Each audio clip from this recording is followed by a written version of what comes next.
Hello everyone, welcome to English well classes. ഈ ഒരു 90 day ചാലഞ്ചിലേക്ക് എല്ലാവർക്കും ഹൃദ്യമായ സ്വാഗതം. അപ്പൊ എന്താണ് ഈ ഒരു 90 ദിവസങ്ങൾ കൊണ്ട് ഇംഗ്ലീഷ് വെൽ ഉദ്ദേശിക്കുന്നതെന്ന് ചോദിച്ചാൽ, നമ്മളിൽ പല ആളുകൾക്കും ഇംഗ്ലീഷ് അറിയാം, ബട്ട് എങ്ങനെ അത് ആളുകളുടെ മുമ്പിൽ കൺവേ ചെയ്ത് കൊടുക്കണം, എങ്ങനെ പ്രസന്റ് ചെയ്യണം, എങ്ങനെ കൺവേഴ്സ് ചെയ്യണം, കമ്മ്യൂണിക്കേറ്റ് ചെയ്യണം, ഇതറിയാത്ത ആളുകളാണ് ബഹുഭൂരിഭാഗം ആളുകളും, അല്ലെ? അപ്പൊ എങ്ങനെ ഇംഗ്ലീഷ് സംസാരിക്കാത്ത ആളുകളെ സംബന്ധിച്ചിടത്തോളം സംസാരിച്ച് തുടങ്ങാം, എങ്ങനെ ഇംഗ്ലീഷ് അറിയുന്ന ആളുകൾക്ക് അത് ഇമ്പ്രൂവ് ചെയ്യാം എന്നുള്ള ഒരുപാട് കാര്യങ്ങൾ വളരെ ഡീറ്റെയിൽ ആയിട്ട് പറഞ്ഞിരുന്ന ക്ലാസ്സസ് ആയിരിക്കും ഈ ഒരു 90 ഡേയ്സിൽ നമ്മൾ തരുന്നുണ്ടാവുക കേട്ടോ. അപ്പൊ എല്ലാവരും നമ്മുടെ കൂടെ കുടിക്കോ, you will be able to communicate in English. Okay, അപ്പൊ എല്ലാവർക്കും wish all the very best. അപ്പം നമ്മൾ പൊതുവെ ഇംഗ്ലീഷിൽ ഫേസ് ചെയ്യുന്ന കുറച്ച് ഇഷ്യൂസ് ഞാൻ പറഞ്ഞുതരാം. മിക്ക ആളുകളും പ്രയാസപ്പെടുന്ന ഒരു ഏരിയ ആണ് നോളജ് പാർട്ട് എന്ന് പറഞ്ഞാൽ. ഇംഗ്ലീഷിൽ സംസാരിക്കാൻ വേണ്ടി താല്പര്യമുണ്ട്, ബട്ട് അറിവില്ല. നല്ല കോൺഫിഡൻസ് ഉണ്ടാവും ചില ആളുകൾക്ക്. ഇപ്പോൾ റീസെന്റ് ഞാൻ എൻ്റെ അടുത്ത് ഒരാൾ വന്നിട്ടുണ്ടായിരുന്നു, ഭയങ്കര കോൺഫിഡൻ്റാ. പുള്ളി ഗൾഫിൽ വർക്ക് ചെയ്യാണ്, ഒരു ഓയിൽ റിഫൈനറിയിൽ വർക്ക് ചെയ്യാണ്, നല്ല കോൺഫിഡൻ്റാ. ബട്ട് ആകെ he was struggling with knowledge ആയിരുന്നു. പുള്ളിക്ക് അറിയില്ല എന്നാണ്. അറിയുന്ന ഒരു കാര്യം അടിപൊളിയായിട്ട് പറയാം. അപ്പൊ ഇതാണ് ഒന്നാമത്തെ ടീം. ഇനി രണ്ടാമത്തെ ടീം എന്ന് പറഞ്ഞിട്ടാണെങ്കിൽ അറിയാം, ബട്ട് അതിനെ എങ്ങനെ പ്രസന്റ് ചെയ്യണം എന്ന് അറിയില്ല, നാലാളുകളുടെ മുമ്പിൽ സംസാരിക്കാനുള്ള കോൺഫിഡൻസ് ഇല്ല. ഇതാണ് രണ്ടാമത്തെ ഒരു ടീം എന്ന് പറഞ്ഞാൽ, അല്ലെ? ഇനി മൂന്നാമത്തെ ഒരു ടീമുണ്ട്, അതായത് നോളജും കുറച്ചുണ്ട്, കോൺഫിഡൻസും കുറച്ചുണ്ട്. ഇതിനെ രണ്ടിനെയും നെക്സ്റ്റ് ലെവലിലേക്ക് കൊണ്ടുപോകണമെന്ന് താല്പര്യമുണ്ട്, ബട്ട് നടക്കുന്നില്ല. ഇതാണ് മൂന്നാമത്തെ ഒരു ടീം കേട്ടോ. ഇനി ഇതൊന്നും അല്ലാത്തൊരു ടീമുണ്ട്. ഇനി പിന്നെ നിങ്ങൾക്ക് എല്ലാവർക്കും അറിയായിരിക്കും, നോളജും ഇല്ല, അതുപോലെ തന്നെ കോൺഫിഡൻസും ഇല്ല. ഇതാണ് നാലാമത്തെ ഒരു ടീം. അപ്പൊ നിങ്ങളുടെ കാറ്റഗറി ഇതിൽ ഏതായാലും കുഴപ്പമില്ല, നിങ്ങൾ നമ്മളോട് കൂടെ ഈ ഒരു ജേർണിയിൽ ഒരു ഭാഗമായി കഴിഞ്ഞാൽ definitely you will be able to communicate in English. അപ്പൊ നിങ്ങൾ റെഡി ആണല്ലോ, അല്ലെ? തുടങ്ങാലോ നമുക്ക് ക്ലാസ്. വളരെ സിമ്പിൾ ആയിട്ടായിരിക്കും പഠിപ്പിച്ചു തരുന്നുണ്ടാവുക. വളരെ സിമ്പിൾ ആയിട്ടുള്ള ചാപ്റ്റർ മുതലായിരിക്കും നമ്മൾ തുടങ്ങുന്നുണ്ടാവുക. ബട്ട് എല്ലാവരും കൂടെ കൂടണം. പ്രത്യേകിച്ച് പറയാനുള്ള ഒരു കാര്യം എന്താണെന്ന് വെച്ചാൽ, നമ്മുടെ ഓരോ ടാസ്കുകളും ഇപ്പോൾ ഓരോ ദിവസവും നിങ്ങൾക്ക് ടാസ്കുകൾ കിട്ടുന്നുണ്ടാവും, മനസ്സിലായോ? അപ്പൊ ആ ടാസ്കുകൾ കൃത്യമായിട്ടും ചെയ്തിട്ട് നമ്മുടെ കമന്റ് ബോക്സിൽ ടൈപ്പ് ചെയ്യാനായിരിക്കും ചിലപ്പോൾ ഉണ്ടാവുക. അതുപോലെ തന്നെ ചിലപ്പോൾ ഞാൻ ഒരു നമ്പർ കൊടുക്കും, ആ ഒരു നമ്പറിലേക്ക് അയക്കാനുണ്ടാവും ചില ടാസ്കുകൾ. കാരണം അത് ചെക്ക് ചെയ്തിട്ട് എങ്ങനെയാണ് എന്നുള്ള കാര്യം, അതിന്റെ എന്താ പറയാ, എന്തെങ്കിലും മിസ്റ്റേക്സ് ഉണ്ടോ, എറേഴ്സ് ഉണ്ടോ എന്നൊക്കെ ഫൈൻഡ് ഔട്ട് ചെയ്തിട്ട് അത് കറക്റ്റ് ചെയ്തിട്ട് നിങ്ങൾക്ക് അയച്ചു തരുന്നുണ്ടാവും, മനസ്സിലായോ? അപ്പൊ ഇതിനൊക്കെ ആയിട്ട് അങ്ങനെ ഒരു പിന്നെ ആക്ടിവിറ്റി ഉണ്ടാകും. അതുപോലെ തന്നെ എന്താ പറയാ, നമുക്ക് എല്ലാവരും നല്ല ആക്റ്റീവായിട്ട് വരികയാണെങ്കിൽ നമുക്ക് എല്ലാവർക്കും കൺവേഴ്സ് ചെയ്യാൻ വേണ്ടിയിട്ട് ഒരു ഗ്രൂപ്പ് നമ്മൾ ക്രിയേറ്റ് ചെയ്യുന്നതായിരിക്കും. അപ്പൊ ഇങ്ങനെ തുടങ്ങിയിട്ട് ഒരുപാട് ആക്ടിവിറ്റീസ് പ്ലാനിലുണ്ട്. പക്ഷെ നിങ്ങളുടെ എല്ലാവരുടെയും ആക്റ്റീവ് പാർട്ടിസിപ്പേഷൻ വേണം, എന്നാൽ മാത്രമേ ഇത് നമുക്ക് മുമ്പോട്ട് കൊണ്ടുപോകാൻ കഴിയുള്ളൂ കേട്ടോ. അപ്പൊ എന്തായാലും പിന്നെ ഈ ഒരു 90 ഡേ ചാലഞ്ച് എല്ലാവരും ആക്സെപ്റ്റ് ചെയ്യാൻ റെഡി ആണല്ലോ, അല്ലെ? ആക്സെപ്റ്റ് ചെയ്യാൻ റെഡി ഉള്ള ആളുകളൊക്കെ ഒന്ന് കമന്റ് ബോക്സിൽ ഒന്ന് യെസ് എന്നൊന്ന് ടൈപ്പ് ചെയ്യൂ കേട്ടോ.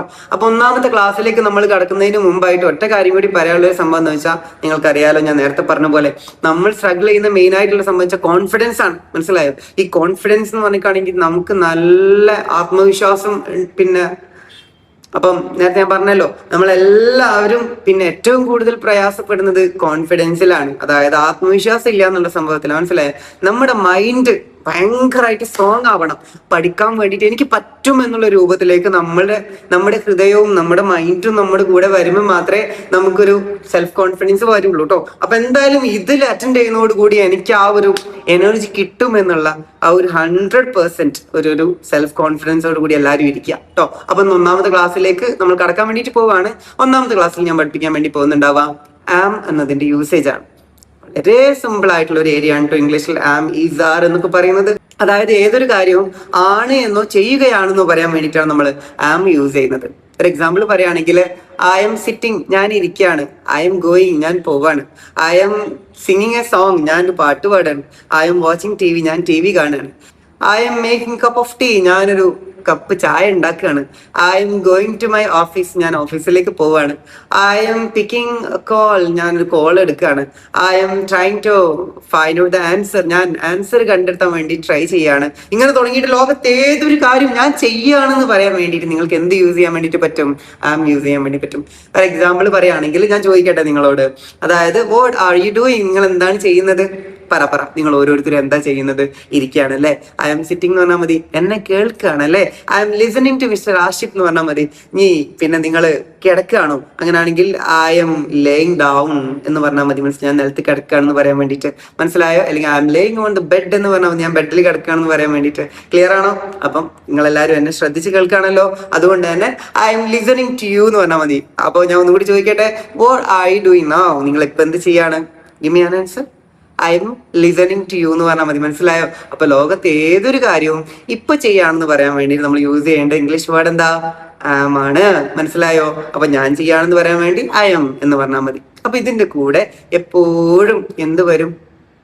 ING ഫോം വരും. എന്ന് പറഞ്ഞാല് I am going, I am playing, I am coming, I am sitting, I M listening to you, I am watching TV എന്നൊക്കെ പറയാൻ വേണ്ടിയിട്ട് എല്ലാത്തിന്റെ കൂടെയും ആമിന്റെ കൂടെയും നമ്മൾ എന്ത് യൂസ് ചെയ്യും? ING ഫോം യൂസ് ചെയ്യും കേട്ടോ. അതുപോലെ തന്നെ ആം, ഈസ്, ആർ, ഇത് മൂന്നെണ്ണത്തിന്റെ കൂടെയും നമ്മൾ ING ഫോം ആയിരിക്കും യൂസ് ചെയ്യുന്നുണ്ടാവാം. മറന്നു പോയത് കേട്ടോ. ഐ എം ലിസൺ എന്ന് പറയും ചില ആളുകൾ, അല്ലെങ്കിൽ ഐ എം ഈറ്റ് മന്തി എന്ന് പറയും. അങ്ങനെ പറയാൻ പാടില്ല. ഐ എം ഈറ്റിംഗ് മന്തി എന്നാണ് പറയേണ്ടത്. ഈറ്റിംഗ് എന്നൊരു സംഭവം നിർബന്ധമായിട്ട് നമ്മൾ യൂസ് ചെയ്തിട്ടുണ്ടാവണം. അപ്പൊ ആമിന്റെ കൂടെ നമ്മൾ യൂസ് ചെയ്യുന്നത് എന്താ? ING ഫോം ആണ് അല്ലെ. അതുപോലെ തന്നെ ഇനി നമുക്ക് മൊത്തത്തിൽ ഒന്ന് വെച്ച് നോക്കാം. അപ്പൊ ഏതൊക്കെ കാര്യങ്ങളുടെ കൂടെയാണ് ആണ് എന്നുള്ള മീനിങ് കിട്ടുക? ആമിന്റെ കൂടെ, ഈസിന്റെ കൂടെ, ആറിന്റെ കൂടെ. ഇത് മൂന്നിന്റെയും മീനിങ് എന്താണ്? ആണ് എന്നുള്ള മീനിങ് ആണ്. ഫോർ എക്സാമ്പിൾ പറയുകയാണെങ്കിൽ ഐന്റെ കൂടെ മാത്രമേ നമ്മൾ ആം യൂസ് ചെയ്യുള്ളൂ. അപ്പൊ ഐ എം പ്ലേയിങ് ഫുട്ബോൾ, ഞാൻ ഫുട്ബോൾ കളിക്കുകയാണ് അല്ലെ. ഇനി നമ്മൾ ശ്രദ്ധിക്കേണ്ട ഒരു കാര്യം, ഈ ഈസ് നമ്മൾ എവിടെ യൂസ് ചെയ്യുന്നത്? He, she, it. He, she, it, ഈ മൂന്നെണ്ണത്തിന്റെ കൂടെയും അതുപോലെ തന്നെ സിംഗുലേഴ്സിന്റെ കൂടെയും. സിംഗുലേഴ്സ് എന്ന് പറഞ്ഞാൽ എന്താണെന്ന് അറിയാലോ? സിംഗുലേഴ്സ് ആഷിഫ് എന്നാണ് എന്റെ പേര്. അപ്പൊ ആഷിഫ് ഈസ് എന്നാണ് പറയാം. മനസ്സിലായോ? ഇപ്പൊ നമ്മുടെ ഇന്ത്യയുടെ പ്രധാനമന്ത്രി ആരാ? നരേന്ദ്രമോദി അല്ലെ. അപ്പൊ നരേന്ദ്രമോദി ഈസ് എന്നാണ് പറയാം. ഇനി ക്രിസ്ത്യാനോ റൊണാൾഡോ ഈസ് എന്നാണ് പറയാ. ലയണൽ മെസ്സി ഈസ് എന്നാണ് പറയാം. ഇതൊക്കെ സിംഗുലർ നെയിംസ് ആണ്. ഇതൊക്കെ ഒറ്റ ആളാ. മനസ്സിലായോ? അപ്പൊ ഇവരുടെ കൂടെ നമ്മൾ എന്ത് യൂസ് ചെയ്യും? ഈസ് എന്നാണ് യൂസ് ചെയ്യുക കേട്ടോ. അപ്പം ഹി, ഷീ, ഇറ്റ് എന്നതിന്റെ കൂടെയും അതുപോലെ തന്നെ ഏതൊരു ഒറ്റയാളുടെ പേരിന്റെ കൂടെയും നമ്മൾ യൂസ് ചെയ്യുന്ന കാര്യമാണ് എന്ത്? ഈസ് എന്ന് പറയുന്നത്. അപ്പം ഹി ഈസ് എ ഡോക്ടർ, മനസ്സിലായോ? ഷീ ഈസ് എ ഡ്രൈവർ, മനസ്സിലായി? ഇങ്ങനെയൊക്കെ നമ്മൾ യൂസ് ചെയ്യാൻ പറ്റും. അപ്പൊ ഞാൻ പറഞ്ഞു വരുന്നത്, ഈസ് നമ്മൾ യൂസ് ചെയ്യുന്നത് ഹി, ഷീ, ഇറ്റിന്റെ കൂടെയും അതുപോലെ തന്നെ സിംഗുലർ നൗൺസിന്റെ കൂടെയാണ്. ഇനി എവിടെയാണ് നമ്മൾ ആർ യൂസ് ചെയ്യുന്നത്? ആർ നമ്മൾ യൂസ് ചെയ്യുന്നത് യു, ദേ, വി എന്നതിന്റെ കൂടെയും, യു, ദേ, വി എന്നതിന്റെ കൂടെയും അതുപോലെ തന്നെ പ്ലൂറൽ നൗൺസിന്റെ കൂടെ. For example you are playing football, നീ ഫുട്ബോൾ കളിക്കുകയാണ്. അതുപോലെ തന്നെ ദേ ആർ പ്ലേയിങ് ഫുട്ബോൾ, അവര് ഫുട്ബോൾ കളിക്കുകയാണ്. പിന്നെ അതുപോലെ തന്നെ വി ആർ പ്ലേയിങ്, നമ്മൾ ഫുട്ബോൾ കളിക്കുകയാണെന്ന് പറയും അല്ലെ. ഇനി ഇതേപോലെ തന്നെ എന്താ പറയാ, സ്റ്റുഡൻസ്, വിദ്യാർത്ഥികൾ ഫുട്ബോൾ കളിക്കാൻ എങ്ങനെ പറയാ? Students are playing football. അപ്പൊ സ്റ്റുഡൻസ് ആർ പ്ലേയിങ് ഫുട്ബോൾ എന്ന് പറഞ്ഞാൽ എന്താണ്? വിദ്യാർത്ഥികൾ ഫുട്ബോൾ കളിക്കുകയാണ് എന്നുള്ള രൂപത്തിൽ വരും കേട്ടോ. അപ്പൊ ചുരുക്കത്തിൽ ഏതൊരു കാര്യവും ഇപ്പൊ ചെയ്യുകയാണെന്ന് പറയാനായിട്ട് നമ്മൾ 3 കാര്യങ്ങളാണ് ഇംഗ്ലീഷിൽ യൂസ് ചെയ്യേണ്ടത്. അതാണ് ആം, ഈസ്, ആർ എന്ന് പറയുന്ന ഈ 3 കാര്യങ്ങൾ. മറന്നു വരുത്, നന്നായിട്ട് യൂസ് ചെയ്ത് പഠിക്കാട്ടോ. അപ്പൊ എല്ലാവരും from today onwards start using all these 3. Clear ആണോ? അപ്പം വാട്ട് ആർ യു ഡൂയിങ് എന്ന് ചോദിച്ചാൽ I M listening to you, ഞാൻ നിങ്ങളെ കേൾക്കുകയാണെന്ന് പറയാട്ടോ. അതുപോലെ തന്നെ what is your mother doing? നിങ്ങൾ എല്ലാവരും എന്റെ വോയിസ് കേട്ട് നിൽക്കുന്ന ആളുകളല്ലേ. അപ്പൊ ഒന്ന് പറ, നിങ്ങളുടെ അമ്മ ഇപ്പൊ എവിടെയാ ഉള്ളത്? മനസ്സിലായ? അമ്മ അടുക്കളയിലാണോ? അപ്പൊ അമ്മ അടുക്കളയിലാണെങ്കിൽ mom is in kitchen or mom is making a tea എന്ന് പറയാം. അമ്മ ചായ ഉണ്ടാക്കുകയാണെന്ന് പറയാം. മനസ്സിലായോ? or mom is sleeping എന്ന് പറയാം. അമ്മ ഉറങ്ങുകയാണെന്ന് പറയാം. ക്ലിയർ ആണോ? അപ്പൊ ഏതൊരു കാര്യവും ചെയ്യുകയാണെന്ന് പറയാൻ വേണ്ടി നമ്മൾ ഉപയോഗിക്കുന്ന മൂന്നേ കാര്യങ്ങളാണ് ആം, ഈസ്, ആർ. ക്ലിയർ ആണോ? മനസ്സിലായിട്ടുണ്ടെന്നാണ് ഞാൻ വിചാരിക്കുന്നത്. അപ്പോ നമ്മൾ അടുത്തൊരു ഇതിലേക്ക് പറയാം. അപ്പൊ എല്ലായിടത്തും ING ഫോം യൂസ് ചെയ്യുന്നു ഞാൻ പറഞ്ഞു. ഈ ING ഫോം ഉപയോഗിക്കുന്നത് എവിടെയാ? ING ഫോം വേർബിലാണ്, അതായത് പ്രവർത്തികളെ കുറിച്ച് പറയാൻ വേണ്ടിയിട്ടാണ് നമ്മൾ ING ഫോം യൂസ് ചെയ്യുക. ക്ലിയർ ആണോ? അതായത് ഞാനിപ്പോ ഇരിക്കുകയാണല്ലോ അല്ലെ, നിങ്ങൾ എല്ലാവരും എന്നെ കാണുന്നുണ്ട്, ഞാൻ ഇരിക്കുകയാണ്. ഐ എം സിറ്റിംഗ് എന്ന് പറയും. ഐ എം സിറ്റിംഗ് എന്ന് പറയും. എന്നാൽ അതേസമയം എനിക്ക് വിശക്കുന്നു എന്ന് പറയാനായിട്ട് നമ്മൾ ഒരിക്കലും ഐ എം എന്താ പറയാ ഹംഗ്രിങ് എന്ന് പറയില്ല. അവിടെ നമ്മൾ യൂസ് ചെയ്യുന്നതാണ് ഐ എം ഹംഗ്രി എന്ന് പറഞ്ഞാൽ മതി. കാരണം എന്താ? അത് നൗണാണ്. ക്ലിയർ ആണോ? നമ്മൾ വേർബ് ആയിട്ട് വരുന്ന ഏരിയയിൽ മാത്രമേ നമ്മൾ എന്ത് യൂസ് ചെയ്യുള്ളൂ? വേർബ് ഫ്രേസിൽ മാത്രമേ നമ്മൾ എന്ത് യൂസ് ചെയ്യുള്ളൂ? നമ്മൾ ING യൂസ് ചെയ്യുള്ളൂ. എന്നാൽ അതേ സമയം ഒരു നൗൺ ഫ്രേസ് ആയിട്ട് വരുന്നിടത്ത് നമ്മൾ എന്താ യൂസ് ചെയ്യുന്നത്? നമ്മൾ യൂസ് ചെയ്യുന്നത് അവിടെ പിന്നെ ജസ്റ്റ് ആ ഒരു കാര്യം പറഞ്ഞു കൊടുത്താൽ മതി. ഞാൻ തിരക്കിലാണ്, മനസ്സിലായോ? നിങ്ങളെ ഒരു ഫ്രണ്ട് നിങ്ങളെ വിളിക്കുകയാണ്, എടാ come with me to Calicut, എൻ്റെ കൂടെ കാലിക്കറ്റിലേക്ക് വാ എന്ന് ഒരാൾ പറഞ്ഞ് വിളിക്കുകയാണെങ്കിൽ please sorry I am busy right now നമ്മൾ പറയാറുണ്ടല്ലോ, ഐ എം ബിസി എന്ന് പറയാറുണ്ട്. എന്താ ഐ എം ബിസി എന്ന് പറയുന്നത്? അവിടെ എന്താ ING യൂസ് ചെയ്യാത്ത? നൗണാണ്, മനസ്സിലായോ? അതായത് ഐ എം ബിസി എന്നുള്ളത് നമ്മളിത് യൂസ് ചെയ്യേണ്ട ആവശ്യമില്ല. അപ്പൊ ചുരുക്കത്തിൽ ഇനി അതേപോലെ തന്നെ ഞാൻ റെഡി ആണെന്ന് നമുക്ക് എങ്ങനെ പറയും? ഐ എം റെഡി എന്ന് പറഞ്ഞാൽ മതി. അതായത് ഞാൻ റെഡി ആണ് എന്നുള്ളത് പറഞ്ഞാൽ മതി. ക്ലിയർ ആണോ? അപ്പൊ ഇങ്ങനെ ഏതൊരു കാര്യവും നമുക്ക് ആണ് എന്ന് പറയാൻ വേണ്ടിയിട്ട് ഉപയോഗിക്കുന്ന കാര്യമാണ് എന്ത്? ആം, ഈസ്, ആറ് എന്ന് പറയാൻ വേണ്ടിയിട്ട്. ഇനി പിന്നെ ഡൗട്ട് ഒന്നും ഇല്ലാന്ന് ഞാൻ മനസ്സിലാക്കുന്നത്. അപ്പം എനിക്ക് വയ്യ നമ്മൾ ഇടയ്ക്ക് പറയുമല്ലോ, അതെങ്ങനെ പറയും?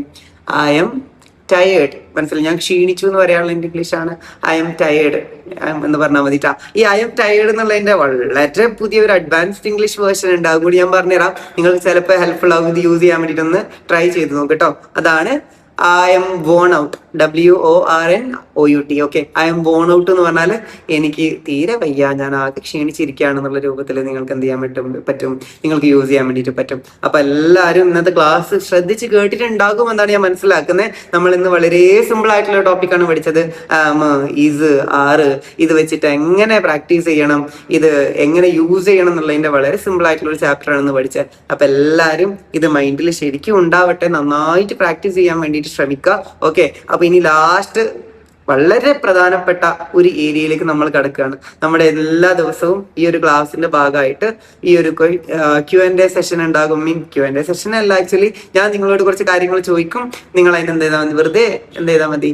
നിങ്ങൾ ആൻസർ ചെയ്തൊന്ന് ചെയ്യാൻ വേണ്ടി ട്രൈ ചെയ്യും. അപ്പൊ ഇങ്ങനെ ഒരു സെഷൻ വരുന്ന, അപ്പൊ ഈ ഒരു നമ്മുടെ towards the end of the class ഞാൻ എല്ലാ ദിവസവും ഇങ്ങനെ കുറച്ച് കാര്യങ്ങൾ ചോദിക്കും. അപ്പൊ അന്നേരം നിങ്ങളൊന്ന് ആൻസർ പറയാൻ വേണ്ടിയിട്ട് ഒന്ന് ട്രൈ ചെയ്യണം കേട്ടോ.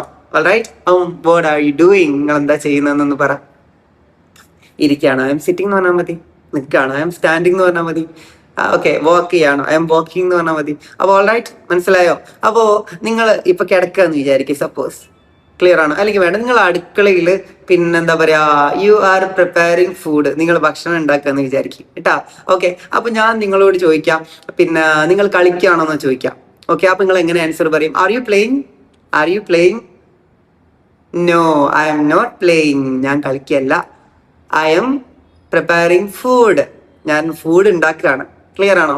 അപ്പൊ നിങ്ങളോട് ഒരാള് ഇങ്ങനെ ഒരു കാര്യം ചെയ്യാണോ എന്ന് ചോദിക്കുമ്പോൾ ഞാൻ ചെയ്യല്ല എന്ന് പറയാനായിട്ട് ഐ എം നോട്ട് എന്ന് യൂസ് ചെയ്താൽ മതി കേട്ടോ. ഐ എം നോട്ട് യൂസ് ചെയ്താൽ മതി. അപ്പം ഞാൻ നിങ്ങളോട് ഒരു കാര്യം കൂടി ചോദിക്കട്ടെ. Are you calling someone? നിങ്ങൾ ആരെങ്കിലും വിളിക്കുകയാണോ? ആൻസർ പറ. എന്താ പറഞ്ഞേ? I M not calling anyone. ഞാൻ ആരെയും വിളിക്കല്ല. But I M listening to music. ഞാൻ മ്യൂസിക് കേൾക്കുകയാണ്. ഇങ്ങനെ വേണം പറയാനായിട്ട് കേട്ടോ. നിങ്ങൾ എല്ലാവരും എന്റെ ക്ലാസ് കേൾക്കുകയാണ്. അപ്പൊ എന്ത് പറഞ്ഞാൽ മതി? I M not calling anyone but I M listening to you. ഞാൻ നിങ്ങളെ കേൾക്കുകയാണെന്ന് പറയണം കേട്ടോ. ഓക്കെ, അപ്പൊ എന്തായാലും അവിടെ ലിസണിങ് എന്ന് പറയുന്ന സംഭവത്തിന് കൂടെ എപ്പോഴും ടു വരും. അതുകൊണ്ടാണ് ഞാൻ അവിടെ to use. I M listening you എന്ന് പറയരുത്, I M listening to you എന്ന് പറയണം കേട്ടോ. അപ്പൊ എന്തായാലും പിന്നെ ഇന്നത്തെ ക്ലാസ്സിൽ നമ്മൾ ആകെ ഡിസ്കസ് ചെയ്തത് വെറും മൂന്ന് കാര്യങ്ങളാണ്. ആം, ഈസ്, ആർ. ഈ മൂന്നെണ്ണത്തിന്റെ യൂസേജ് ആണ് നമ്മൾ പഠിച്ചിട്ടുള്ളത്. അതായത് ഇത് മൂന്നും നമ്മൾ യൂസ് ചെയ്യുന്നത് എവിടെയാ? ഒരു കാര്യം, ഒരു പ്രവൃത്തി ചെയ്യുകയാണ് എന്ന് പറയാൻ വേണ്ടിയിട്ടാണ് ഈ മൂന്ന് കാര്യം നമ്മൾ യൂസ് ചെയ്യുന്നത്. ഞാൻ പോവാണെന്ന് പറയാൻ വേണ്ടി ഐ എം ഗോയിങ്, അവൻ പോവാണെന്ന് പറയാൻ വേണ്ടിയിട്ട് ഹി ഈസ് ഗോയിങ്, അവര് പോവാണെന്ന് പറയാൻ വേണ്ടിയിട്ട് ദേ ആർ ഗോയിങ്. ഈ മൂന്ന് കാര്യവും മനസ്സിലായ ആൾക്കാർ ഒന്ന് ഹെൽപ്ഫുൾ, പിന്നെ ഈ മൂന്ന് കാര്യവും മനസ്സിലായ ആൾക്കാർ യെസ് എന്നൊന്ന് കമന്റ് ചെയ്യാം. ഈ മൂന്ന് കാര്യങ്ങളും മനസ്സിലായ ആൾക്കാർ യെസ് എന്നൊന്ന് കമന്റ് ചെയ്യുക. അതുപോലെ തന്നെ ഇതുപോലെ നിങ്ങൾക്ക് ഏത് ചാപ്റ്റർ ആണ് വേണ്ടത് എന്ന്, അടുത്തതായിട്ട് ഞാൻ ഏത് ക്ലാസ് എടുക്കണം എന്ന് സജഷൻ ഉള്ള ആൾക്കാർ കമന്റ് ബോക്സിൽ അതൊന്ന് ടൈപ്പ് ചെയ്തിട്ടാ. അതുപോലെ തന്നെ നന്നായിട്ട് ഞാൻ പറഞ്ഞല്ലോ ബിഗിനിങ് ഓഫ് ദ ക്ലാസ് നിങ്ങൾ നന്നായിട്ട് ലിസൺ ചെയ്യണം. ഇന്നത്തെ ക്ലാസ് മനസ്സിലാവാൻ ബാക്കിയുള്ള ഒരാളും ഉണ്ടാവില്ല എന്ന് ഞാൻ വിശ്വസിക്കട്ടെ. എന്തായാലും പിന്നെ ഇല്ലാത്ത ആൾക്കാർ ഇല്ലാന്ന് തന്നെ പറയണം. ഞാൻ വീണ്ടും റിപ്പീറ്റ് ചെയ്ത് തരുന്നതായിരിക്കും കേട്ടോ. അഥവാ ക്ലാസ് വേണ്ട ആളുകൾക്ക് ഇനി ആർക്കെങ്കിലും എന്താ പറയാ ഫെർദർ ആയിട്ടുള്ള കൂടുതൽ ക്ലാസ്സസ് പിന്നെ ലൈവായിട്ടൊക്കെ വേണം എന്നുള്ള ആൾക്കാരൊക്കെ ഇംഗ്ലീഷ് ബെല്ലിനൊന്ന് കണക്ട് ചെയ്താലും മതി. അപ്പൊ എന്തായാലും see you, bye, take care, wish you all the very best. Okay, end of the day നിങ്ങൾ നന്നായിട്ട് ഇംഗ്ലീഷ് സംസാരിക്കണം എന്നുള്ളതാണ് എൻ്റെ ആഗ്രഹം. എന്തായാലും നന്നായിട്ട് സംസാരിക്കാൻ വേണ്ടി ഇന്ന് തന്നെ ട്രൈ ചെയ്തോളൂ. Wish you all the very best. See you, bye, take care.